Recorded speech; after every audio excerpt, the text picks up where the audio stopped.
जय मसीह की मसीह में मेरे प्यारे भाई और बहनों, मैं आपका भाई सूरज हमेशा की तरह आप सभी को सत्य की खोज में स्वागत करता हूं। तो चलिए हम शुरू करते हैं हमारे आज के बाइबल अध्ययन।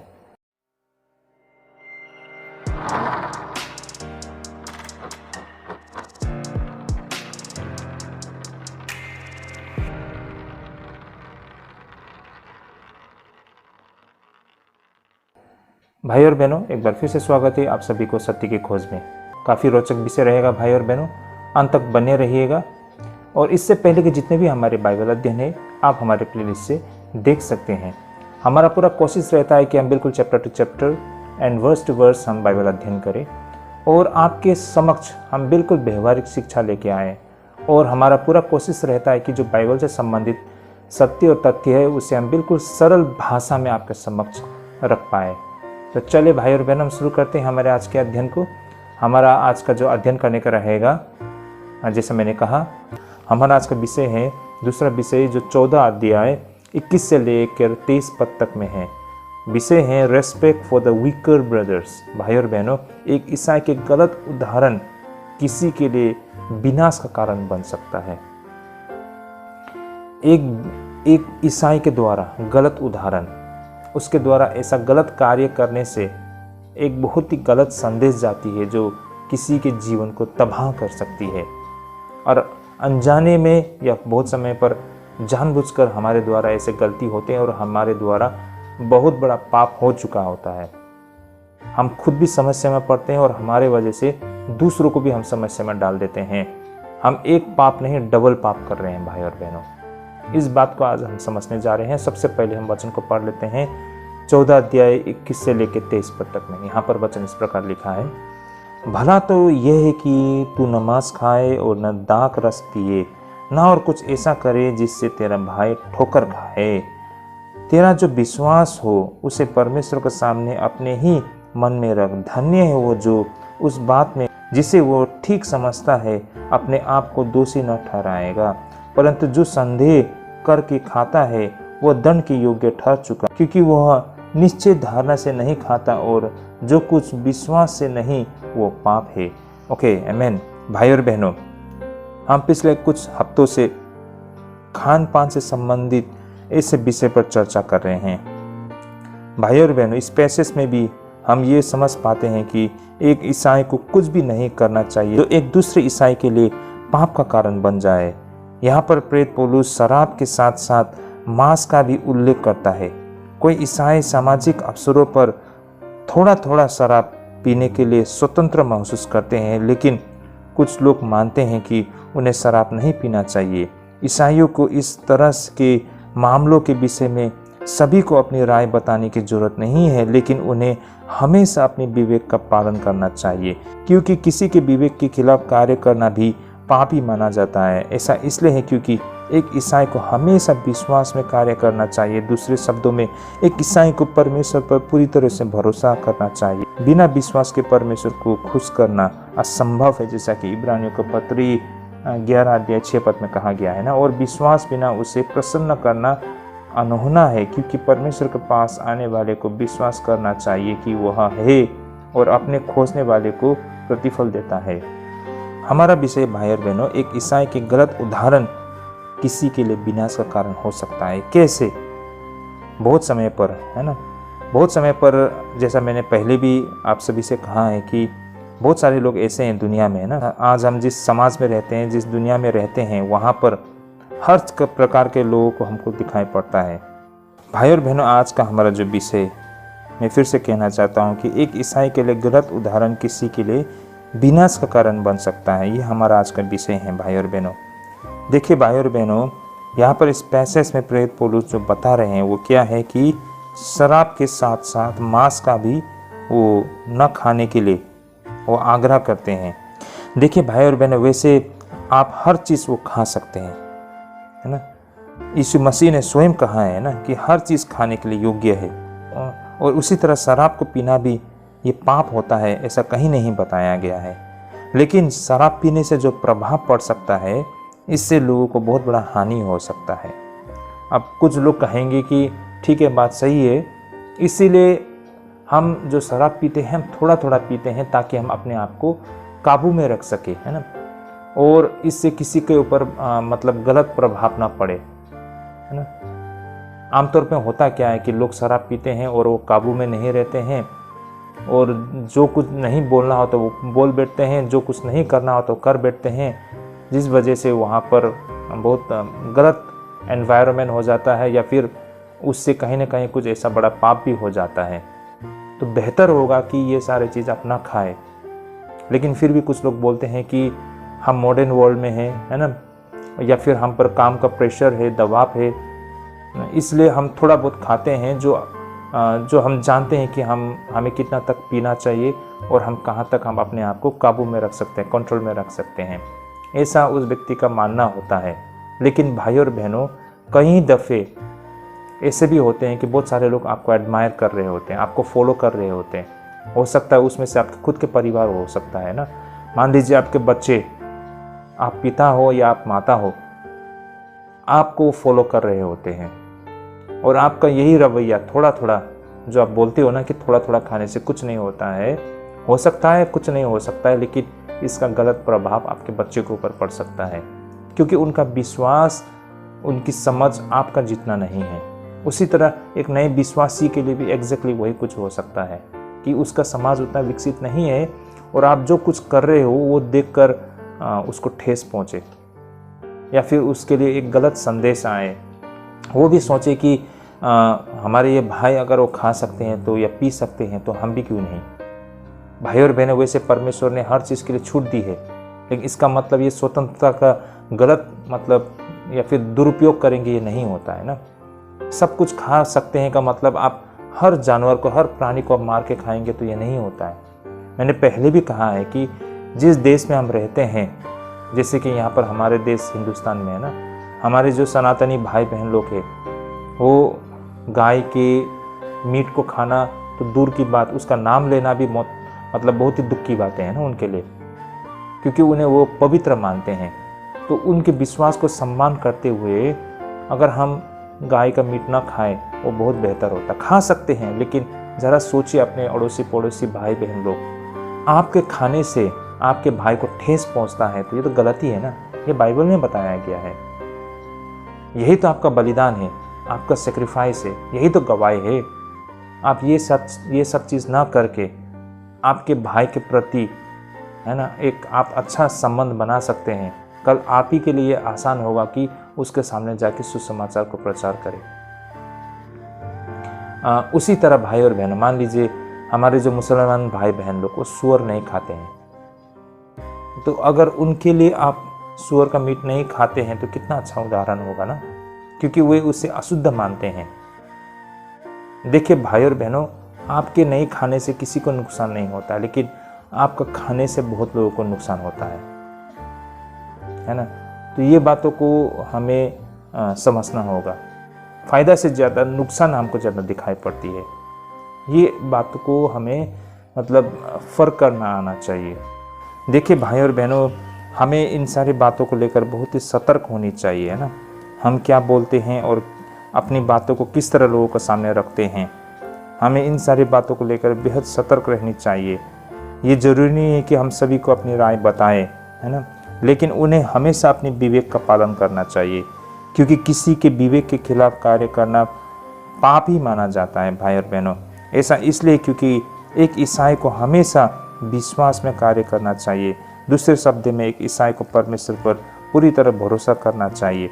भाई और बहनों, हम इस बिंदु पर वापस आ गए हैं कि जो एक व्यक्ति के लिए सही है वो दूसरे के लिए विनाश का कारण हो सकती है। यहाँ पर प्रेरित पौलुस की सलाह बहुत व्यवहारिक हमें दिखाई पड़ती है, जैसे कि प्रेरित पौलुस उन हर एक व्यक्ति को सलाह देते हैं जो विश्वास में मजबूत थे, क्योंकि वो व्यक्ति जानते थे कि खाने और पीने के से कोई फर्क नहीं पड़ता है, क्योंकि उन्होंने ईसाई स्वतंत्रता के सिद्धांतों को समझ लिया है। वह विश्वास की इस अवस्था तक पहुंच गया है और परमेश्वर भली भांति जानता है कि वह वहां तक पहुंच गया है, लेकिन यह कोई कारण नहीं है कि वह उस व्यक्ति के सामने अपने स्वतंत्रता का प्रदर्शन करे जो अभी तक उस तक नहीं पहुंचा है। बहुत से लोगों ने अपनी स्वतंत्रता के अधिकारों पर जोर दिया है, और जब उन्हें इसका परिणाम देखने को मिलते हैं तो उन्हें पछतावा होता है। भाई और बहनों, जीवन में एक व्यक्ति इस निष्कर्ष पर पहुंच सकता है कि उसकी ईसाई स्वतंत्रता उसे शराब का उचित उपयोग करने का पूरा अधिकार देता है, और जहाँ तक उसका ये सवाल है, यह पूरी तरह से सुरक्षित आनंद हो सकता है जिससे उसे कोई खतरा नहीं हो। लेकिन भाई और बहनों, यहाँ पर यह भी हो सकता है कि कई सारे ऐसे युवा व्यक्ति हो जो उसकी प्रशंसा किया करता हो, और उससे जब वो देखता है और साथ ही उसे एक उदाहरण के रूप में ले रहा होता है, और यह भी हो सकता है कि यह युवक उन लोगों में से एक हो जिसके लिए शराब एक घातक चीज़ हो। क्या ऐसे में उस वृद्ध व्यक्ति को अपनी ईसाई स्वतंत्रता का उपयोग करके एक उदाहरण स्थापित करना उचित होगी जो उसके युवा प्रशंसक के विनाश का कारण बन सकता है, या फिर उसे अपने लिए नहीं बल्कि उसके नक्शे कदम पर चलने वालों के लिए खुद को सीमित रखना होगा? भाई और बहनों, हम सबको इन बातों पर बहुत ही होशियार होने की आवश्यकता है। बहुत सारे लोग हमें देख रहे होते हैं, है ना, उसमें से बहुत समय में क्या होता है कि अपने खुद के परिवार, देखिए बच्चे लोगों के लिए अपने माता पिता या अपने से बड़े लोग उनका एडमायर करते हैं, कलीसिया में अपने से छोटे लोग, है ना, या समाज में भी आप विश्वासी होने के कारण से आपके ऊपर एक नज़र होता है। अब ऐसे में आप कैसे उदाहरण देते हैं? हो सकता है आप मैच्योर हो, आप में सत्य की समझ अच्छी तरह हो, यही कारण आपको पता है कि क्या चीज़ को खाया जा सकता है, किसे नहीं खाया जा सकता है, किन चीज़ों को लगाया जा सकता है और क्या किया जा सकता है, क्या नहीं किया जा सकता है ना, आपको इसकी अच्छी समझ हो।